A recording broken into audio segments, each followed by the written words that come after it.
Authorship of the notes. The notes, quote, breathe the nigger in every line. No white man could write notes like that. The idea of the dictating of the notes by a white man to a Negro is a joke. It is certainly the most laughable fantasy that ever was formulated by the demented brain of a human being. End quote. Leo M. Frank. James Conley said he wrote 4 notes at Frank's behest, but only the 2 near the murder victim's body were ever found.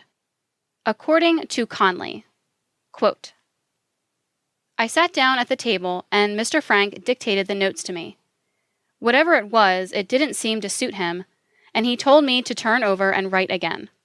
And I turned the paper and wrote again. And when I done that, he told me to turn over again, and I turned over again, and wrote on the next page there.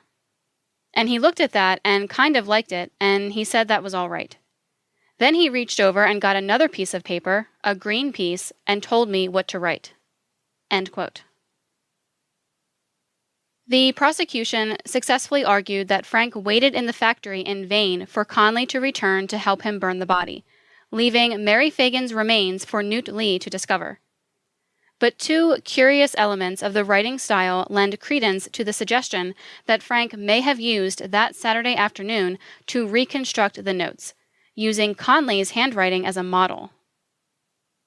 According to the Frank defense, the notes were written by an, quote, ignorant savage, end quote, who was, quote, besotted with liquor, end quote.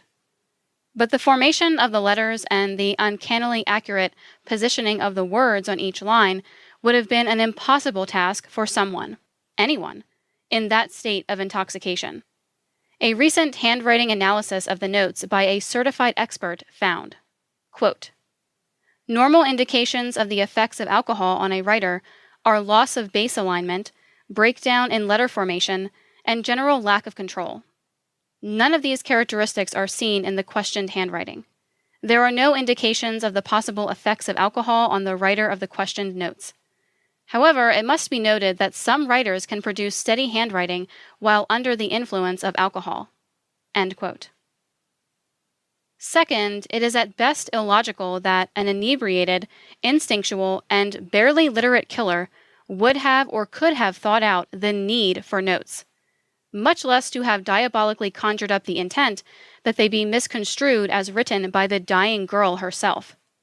No one admitted to seeing Conley at the factory on the day of the murder, so he had no reason or need to explain away his presence with such notes. Frank, on the other hand, was seen by as many as a dozen people, and he was the last person to see Mary Phagan.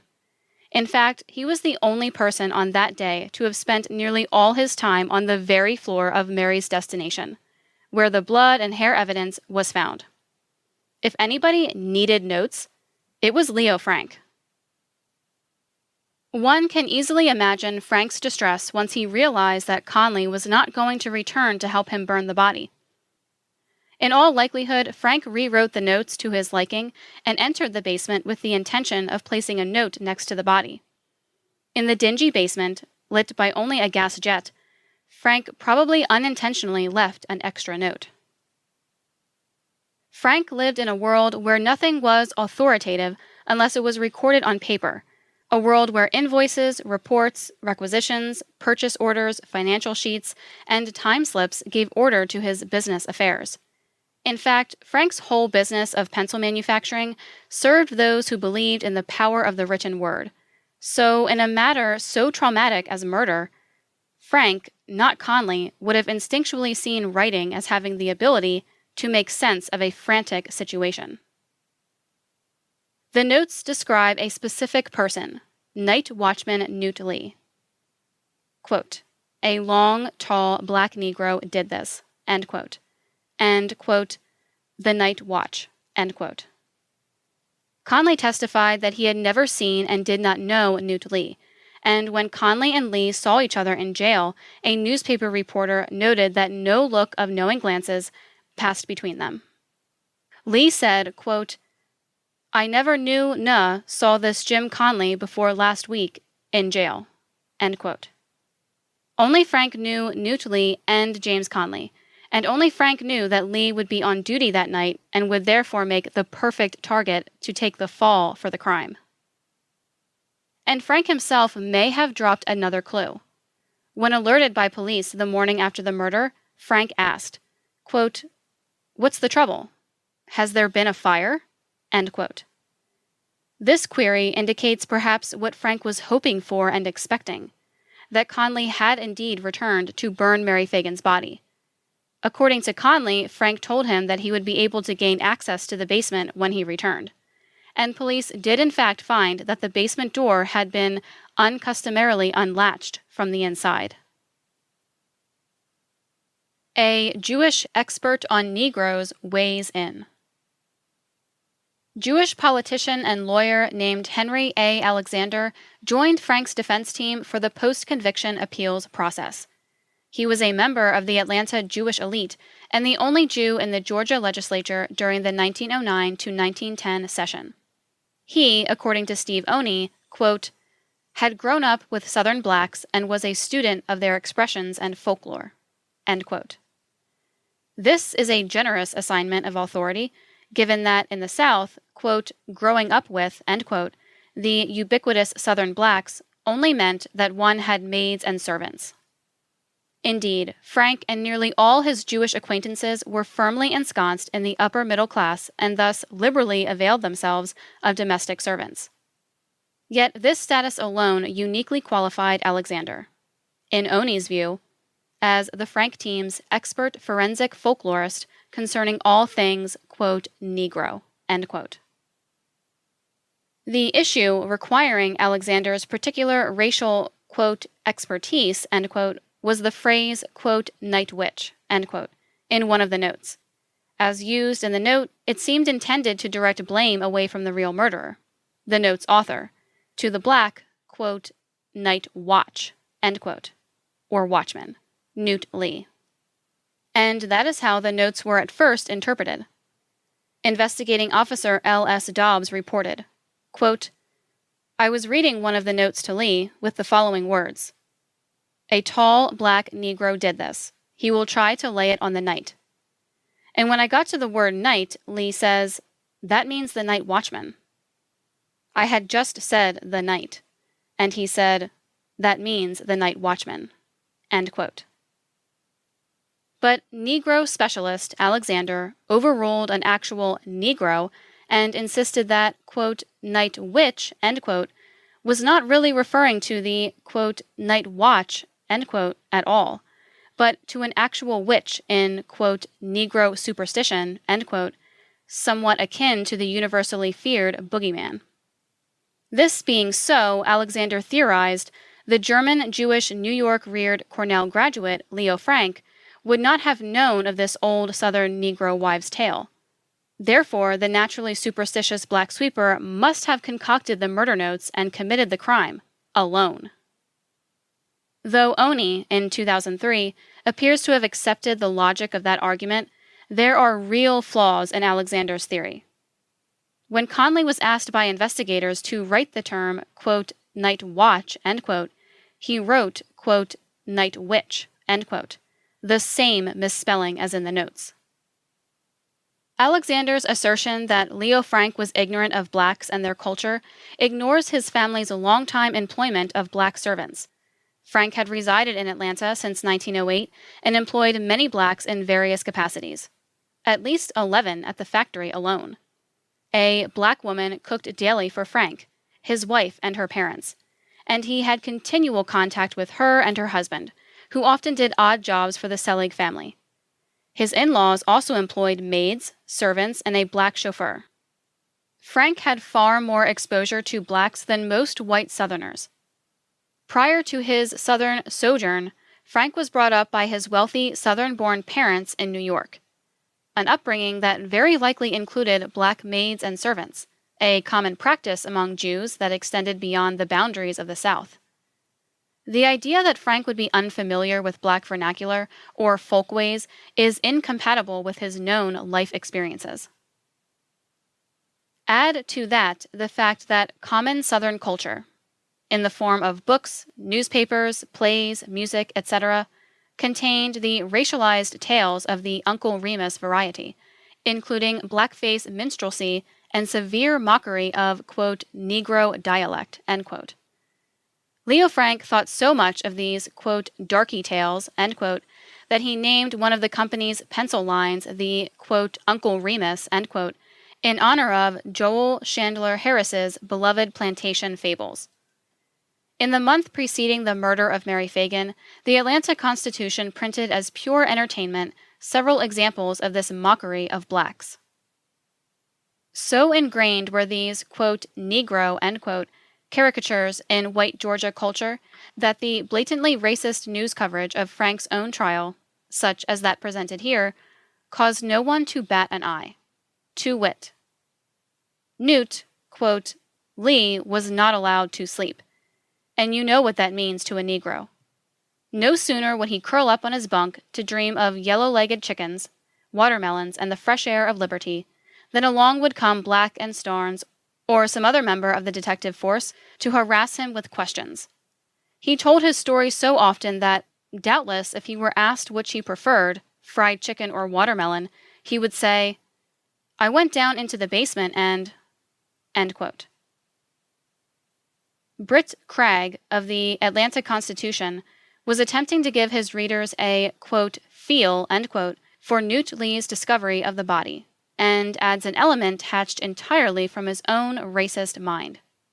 Quote, something in the atmosphere of loneliness inspired him to hum the ancient strain. I got a gal into white folks' yard, brings me butter and brings me lard. Can't help but love her, so help me God. Shout, mourners, you shall be free. End quote. Blackface and coon shouting were mainstays of Jewish entertainment at the very time of the Atlanta tragedy. Quote, entertainers, end quote, like Eddie Cantor, Al Jolson, Irving Berlin, and Florenz Ziegfeld used black race mockery, quote, as a major modality, end quote. Scholar Jeffrey Melnick says that Jews played, quote, a major role in the manufacture of the racial stereotypes on which American popular culture depended. End quote. B'nai B'rith magazine printed meticulously crafted examples of what they considered, quote, Negro dialect, end quote, on several pages of their publication dedicated to, quote, jokes, end quote. Here is a B'nai B'rith, quote, joke, end quote, the Jewish editors titled Darktown. Rastus, quote, Wafo yo jeculate yourself to me in dat onery manner, end quote. Cicero, quote, Wafo, nigga, who do yo calculate yo is, end quote.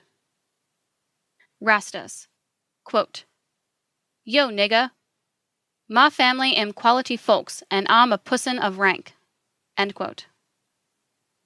Cicero, quote, huh, I'll have yo triflin', Rastus, to know that I'm ranker than you is, end quote.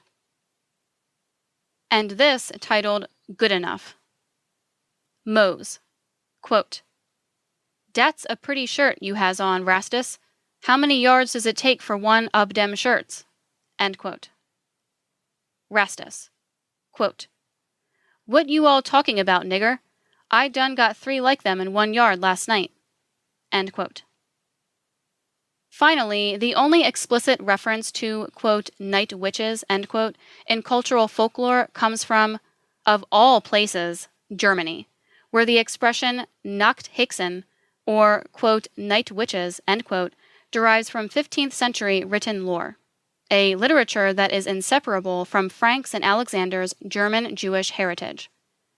Norman Cohn's book on the subject is subtitled, quote, The Demonization of Christians in Medieval Christendom, end quote, and reveals that, quote, the earliest written Germanic law, the Lex Salica, treats the night witch as a reality, end quote, and that the night witch concept was, quote, traditional amongst the German peoples, end quote. This theme of German demonization of Christians certainly was widely adopted by German American Jews and practiced by Frank and his supporters against the black, and soon against the white, Christian Gentiles. Leo Frank's attorney, Henry Night Witch Alexander, resurfaced with yet another theory about the murder notes, this time about the source of the pads themselves.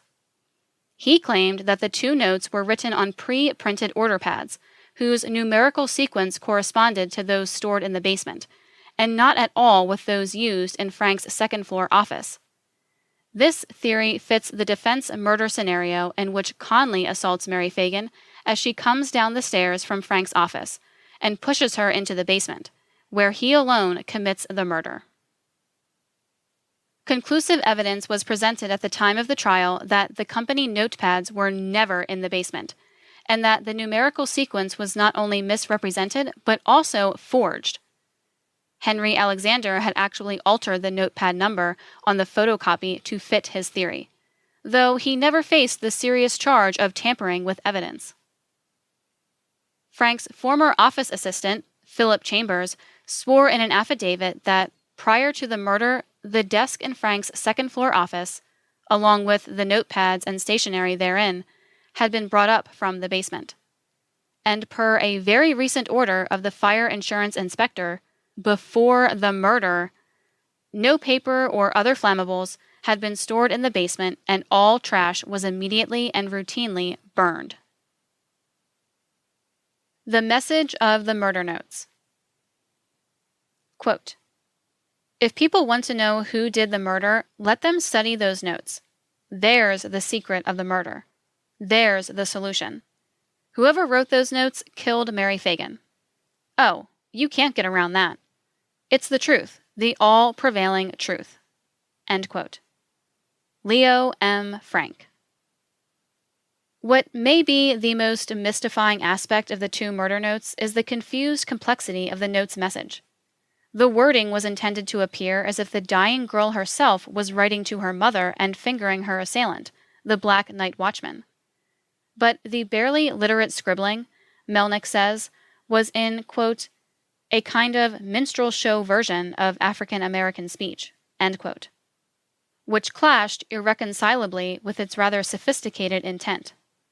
It perplexed rather than fooled any of the investigators, who could recall no case where a black rapist and murderer explained his crime at the scene with pencil and paper, and to his victim's mother no less.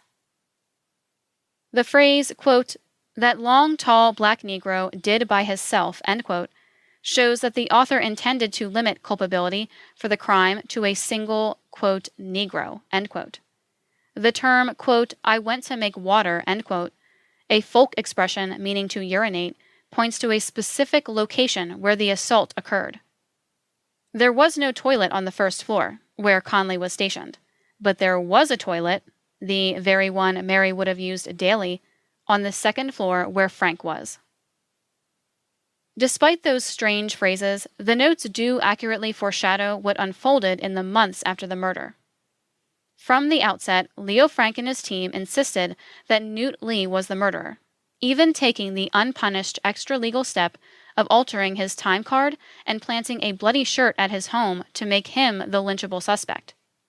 The notes, therefore, describe Frank's actual legal strategy from the moment the body was discovered to the end of his trial. In his trial testimony, Conley never actually discusses the notes' contents, only the mechanics of their creation.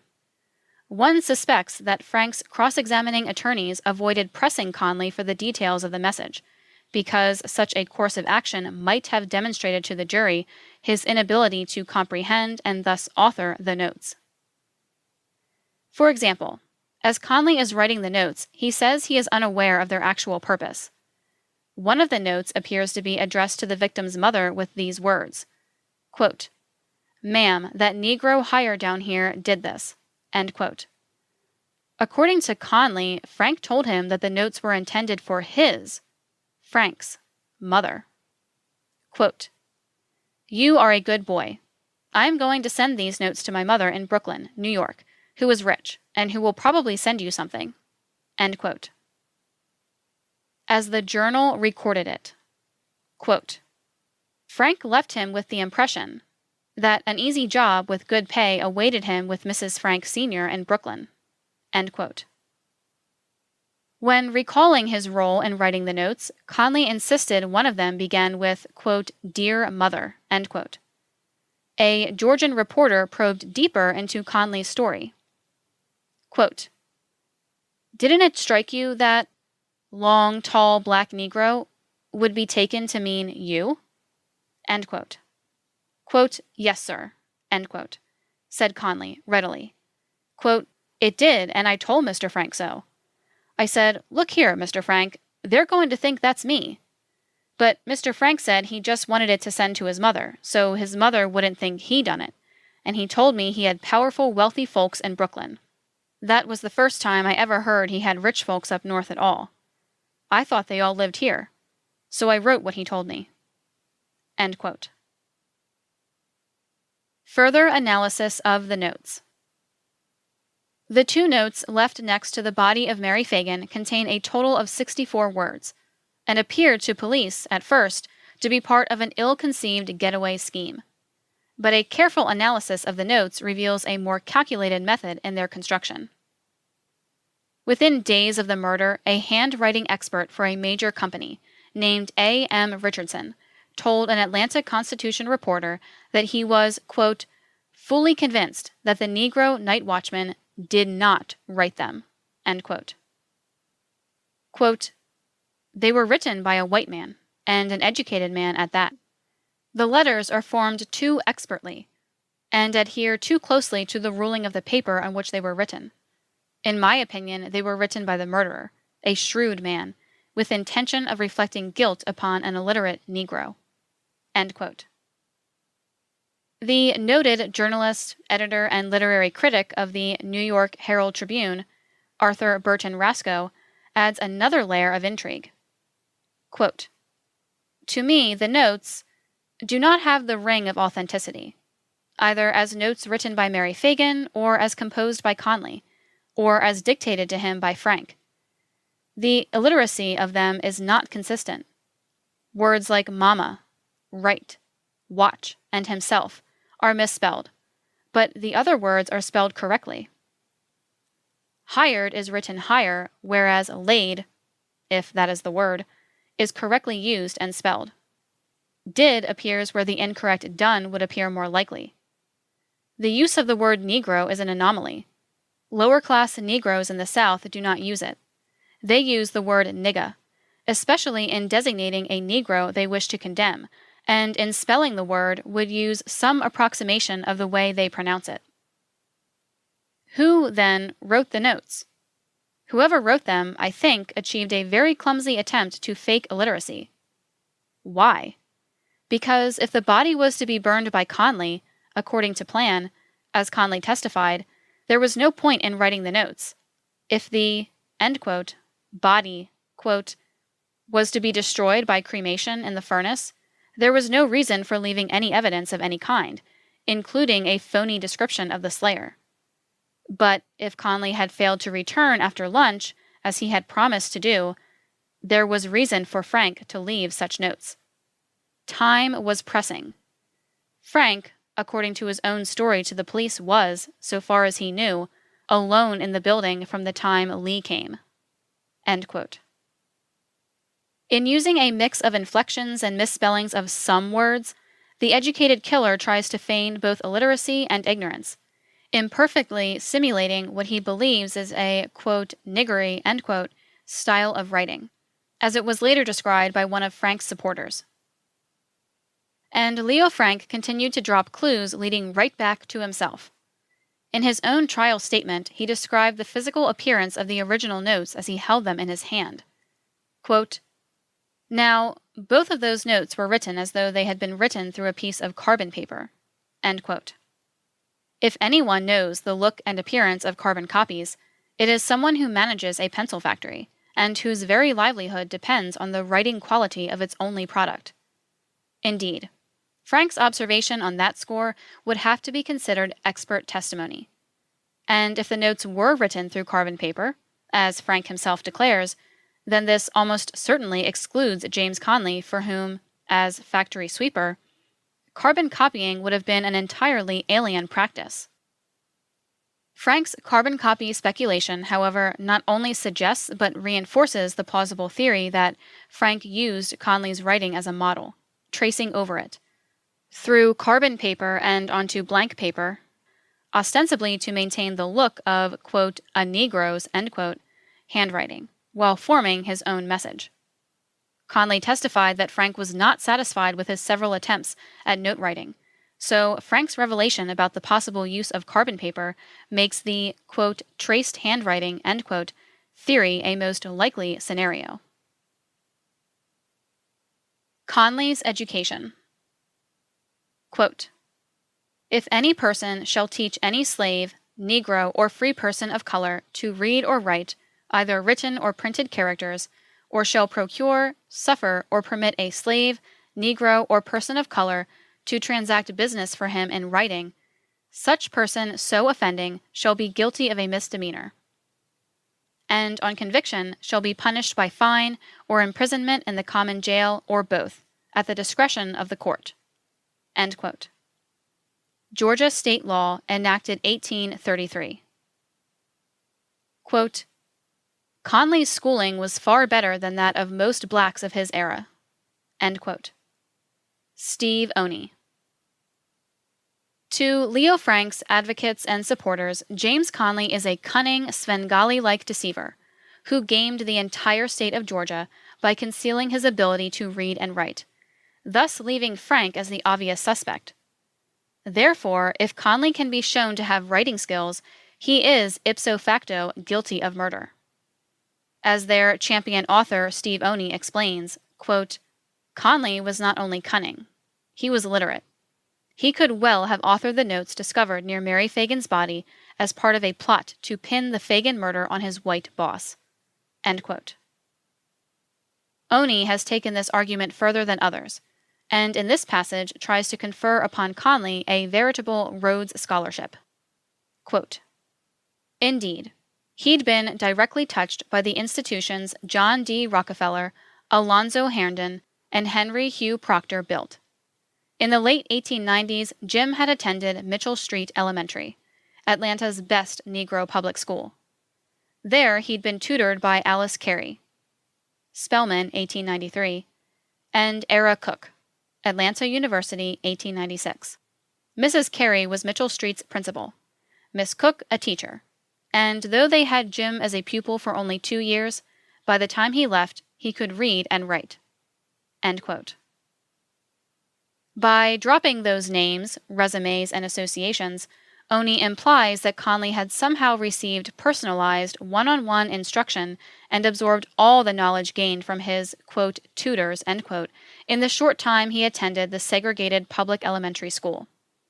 Oney continues, quote, I also found in a long, overlooked piece of trial testimony the relevant fact that Conley's education was far better than that of most blacks of his era. He had been a student of 2 of Atlanta's most influential black educators, one a Spelman grad, the other an Atlanta University alumna. Eventually, I located a retired schoolteacher who, as a college student, had been close to Conley. End quote. Oney's source is an Atlanta Georgian article covering a part of Conley's trial testimony. The entire exchange between Luther Rosser and James Conley about his schooling is recorded as follows. Quote, Rosser, when did you go to school? Conley, before I went to work. End quote. At age 11. Quote, question, you don't know where it was? Answer, yes, it was at the Mitchell Street School. Question, who was your teacher? Answer, Miss Aaron Cook. Question, who was the principal? Answer, Miss Corey. Question, what year was it? Answer, I don't know. End quote. From that brief exchange, Oney was somehow able to extrapolate that James Conley's educational experience was, quote, far better than that of most blacks of his era. End quote. Conley says that his teacher, singular, was Miss Era Cook, and that the principal, not his, quote, tutor, end quote, was Ms. Alice Carey. Conley gave direct testimony that was never impeached at the time of trial or any time thereafter. Quote, "I never did go to school further than the first grade. I went to school about a year. I don't know what year it was I went to school." End quote. Inexplicably, Oney actually doubles Conley's time in school from 1 year to 2. He claims that Conley attended, quote, "Atlanta's best Negro public school," end quote, as if that phrase alone is not fatally problematic. Oney can muster no proof of Conley's enrollment, no attendance records, no grades or transcripts, no exam scores, no homework samples, or any other indicators of performance. In 1894, around the year Conley would have attended, it was reported that the Mitchell Street School had 442 seats, but because of extreme overcrowding, the school had to turn away 179 applicants. In its 12 years of operation, it had already had 8 principals. Each teacher in the white schools had at least 60 pupils in her overcrowded classroom. The, quote, "tutoring," end quote, of any one pupil under such conditions was hardly possible. In fact, when Mary Phagan's family moved from Marietta to East Point in Atlanta, Mary could not get a desk at her overcrowded new school, so she took a job at Leo Frank's pencil factory until the start of the next school year. Most troubling is that in seeking to make Conley intellectually culpable of the murder of Mary Phagan, Oney must rewrite the history of Black American education and place himself in irreconcilable conflict with true scholars in the field, such as Paul E. Peterson, who wrote, quote, "Blacks not only were educated separately from whites, they also were relegated to markedly inferior schools, and were excluded altogether from secondary schooling until 1920. End quote. Oney ignores the horrid circumstances surrounding Black education in Atlanta, in his quest to give Conley an advanced degree from, quote, "the best Negro public school," end quote. In fact, Oney has no basis to conclude that Conley, quote, "could read and write," end quote, at all. Searches of Conley's residence produced not a single writing sample by his own hand, or books, magazines, newspapers, or any literature in his home. Conley's mere 1 year in first grade suggests that his training was curtailed, as was the case for many Black children, by Jim Crow work requirements that forced Black children into their prescribed life's role as the, quote, "hewers of wood and drawers of water," end quote, for white society. And there is nothing in Conley's employment history as a buggy driver, a stable hand, and a worker at a wood yard that suggests that he would have needed or used any reading or writing skill whatsoever. Even at the time of Leo Frank's trial, Conley's only known previous writing experience seems to have been the marking of boxes for Leo Frank in the pencil factory.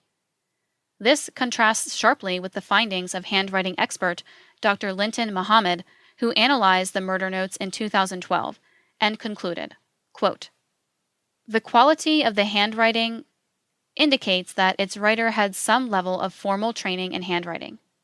The writer holds to the baseline and retains the left margin." End quote. In reality, Conley was able to read and write just enough to qualify him as a functional illiterate, a person whose skills in reading and writing are barely sufficient for ordinary practical needs. And in Jim Crow Atlanta in 1913, this made Jim Conley perfectly qualified to stay in his predetermined, quote, "Negro," end quote, place, at the bottom of white Georgian society. After making false, unsupported conclusions about Conley's education, Oney simply resorts to Rosser-like racism. Quote, "Just how long Conley thought he could fool," end quote, detectives, quote, "with his impersonation of a mumbling, subliterate Rastus is unknown." End quote. Through his entire exercise, Oney actually exposes one of the more insidious traits of a white supremacist. To, quote, "prove," end quote, how dangerous Conley is, he must show how educated Conley is. That is precisely the mindset behind the near-maniacal white effort to keep Blacks uneducated, illiterate, and subordinate, confined to their place at the bottom of white society. W.E.B. Du Bois's axiom is confirmed. Quote, "There was one thing that the white South feared more than Negro dishonesty, ignorance, and incompetency, and that was Negro honesty, knowledge, and efficiency." End quote. Be with us again next time when we present the next chapter of The Secret Relationship Between Blacks and Jews, Volume 3. The Leo Frank Case, The Lynching of a Guilty Man. Prepared by the Historical Research Department of the Nation of Islam, Chicago, Illinois. Copyright 2016 by Latimer Associates. All rights reserved. Published in audiobook form by the American Mercury with permission of the Historical Research Department of the Nation of Islam. Of the Nation of Islam. Of the Nation of Islam.